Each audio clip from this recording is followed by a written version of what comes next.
আমাদের বাড়িতে আজকে মাছ নিয়ে এসেছিলো। মাছ তালাতে বেছে ধুয়ে বানানো হচ্ছিল দিয়ে তারপরে মাছগুলো তেলে দিয়ে মশলা মাখিয়ে তেলে দিয়ে ভাজা হয়েছিল।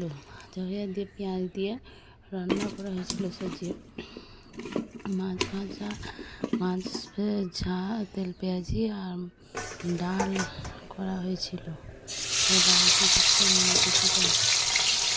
বাড়িতে খালি মাছই মাছ কেমন করে কেমন হয়েছে আপনারা সাবস্ক্রাইব করে জানাবেন।